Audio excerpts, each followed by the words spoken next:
સમાજને સંતત્વ, કર્મત્વ, તત્વ, ચિંતન, મનન આ બધી વસ્તુઓ ક્યારેય સમજાઈ નથી. આ પ્રકારના માણસો એ લોકોને ક્યારેય સમજાયા નથી. એટલે સમાજે પોતાને ગમે, પોતાની દ્રષ્ટિ હોય એવી રીતે આ બધી વ્યક્તિઓનું મૂલ્યાંકન કર્યું છે. એવું કહેવાય છે દરેક જણ પોતે સમાજમાં પોતાની માન્યતા મુજબનો ગોખલો બનાવે અને એ ગોખલામાં એને ગમતા માણસને અંદર બેસાડે. બધા ગોખલા દરેક માણસ માટે જુદી જુદી વિચારસરણી ધરાવે.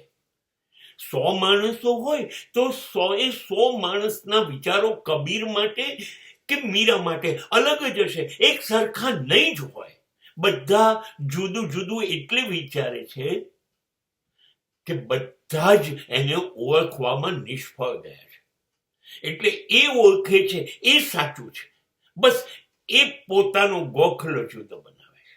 પણ મને એક વાત સમાજની બહુ ગમે છે, બહુ જ ગમે છે, એ કે એ એવું વિચારે છે, વ્યક્તિ વિશે ગમે તે વિચારે, પણ વ્યક્તિના કર્મો એ બરાબર ઓળખે છે.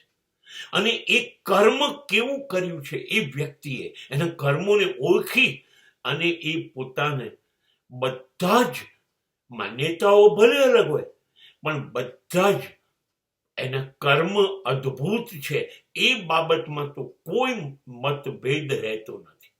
મીરાના નૃત્યની શૈલીમાં કકાહટ હશે, કબીરની ભાષામાં મગજમારી હશે, પણ કબીરનો શબ્દાર્થ, મીરાનો ભાવ એ કોઈને તકલીફ નહીં આપતું હોય.